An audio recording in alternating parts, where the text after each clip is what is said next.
মামলা করার অপরাধে তার বাবাকেও খুন করে ফেলেছে এবং এই খুনের ঘটনাটা গত শনিবারে আমরা শনিবারে এরকমই আরেকটি ঘটনায় সমবেদনা সহানুভূতি জ্ঞাপন করার জন্য মাগুরায় গিয়েছিলাম। মাগুরা থেকে ফেরার পথে এই বেদনাদায়ক ঘটনার খবরটা আমাদের কানে আসে। আসার সাথে সাথে বরিশাল অঞ্চলের নেতা বাংলাদেশ জামাত ইসলামের কেন্দ্রীয় নির্বাহী পরিষদ সদস্য জনাব অ্যাডভোকেট মোয়াজ্জেম হোসেন হেলালকে বললাম যে বিষয়টি খোঁজ নিন এবং আমাদেরকে একটু অবহিত করুন। তিনি বিস্তারিত খবর নিয়ে বললেন যে ঘটনা বেদনাদায়ক, দুঃখজনক এবং সত্য। আমরা তখনই তাকে বলেছিলাম যে আজকের দিনে ইনশাআল্লাহ আমরা এই মজলুম পরিবারের সাথে দেখা করতে আসবো। আমরা এসেছি তাদের দুঃখকে ভাগ করে নেওয়ার জন্য। যে ভদ্রলোকটি খুন হয়েছেন তিনি অতি সাধারণ একজন মানুষ, একটা মুরগির দোকানের তিনি কর্মচারী।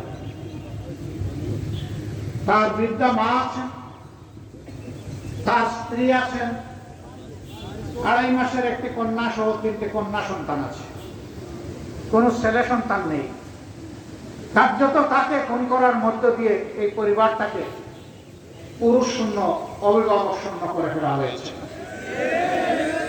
আমরা এই ঘটনার তীব্র নিন্দা জানাই। আমরা শুনে খুশি হয়েছি ইতিমধ্যেই তারা আইন শৃঙ্খলা বাহিনীর হাতে কবজা হয়েছে।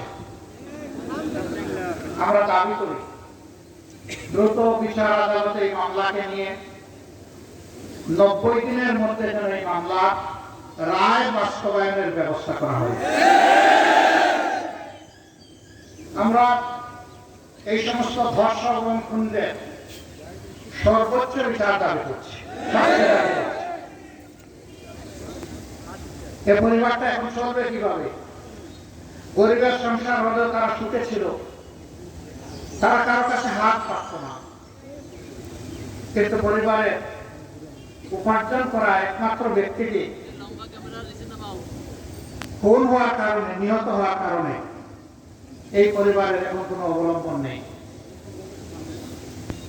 আমরা এই পরিবারকে আশ্বস্ত করে বলেছি আপনারা ভয় পাবেন না, আপনারা সাহস রাখুন, এই লড়াইয়ে আগা থেকে গুড়া পর্যন্ত আপনাদের সাথে আমরাও থাকব। আমরা অভিনন্দন জানাই একটি বন্ধু সংগঠন ইতিমধ্যে কিছু দায়িত্ব তারা পালন করেছেন, ধন্যবাদ তাদেরকে। এবং তাদের নেতা তিনি এটাও বলেছেন যে মামলা পরিচালনার যাবতীয় দায়িত্ব তারা গ্রহণ করলেন। আমরা তাদের এই উদ্যোগের জন্য তাদেরকে অভিনন্দন এবং ধন্যবাদ জানাই।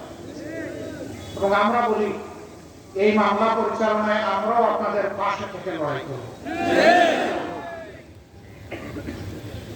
এই পরিবারটি এ পর্যন্ত বিভিন্ন জায়গা থেকে ছোটখাটো সহযোগিতা পেয়েছে, কিন্তু ঘোর অনিশ্চয়তা তাদেরকে পেয়ে উঠেছে। মেয়েটির মা এবং খুন হওয়া ব্যক্তিটির স্ত্রী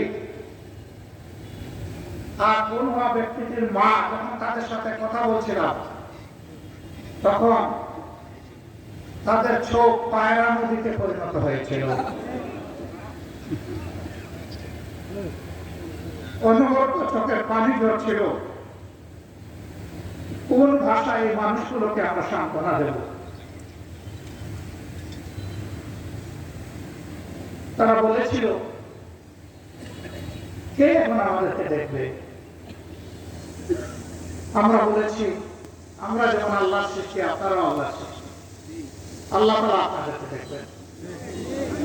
আর আল্লাহ তাআলার পক্ষ থেকে এখন থেকে শুরু করে বাচ্চাকে তুলে নিয়েছিলাম, 2.5 মাসের বাচ্চা, বলেছি আল্লাহ তাকে হায়াতের দোয়া করি, মানুষ হোক দোয়া করি, এই বাচ্চাদের বেড়ে ওঠা, এই বাচ্চাদের শিক্ষা চিকিৎসা এবং এই পরিবারের ন্যূনতম ব্যয় নির্বাহের পূর্ণ দায়িত্ব মহান আল্লাহর উপর ভরসা করে জামাত ইসলাম কবুল করল।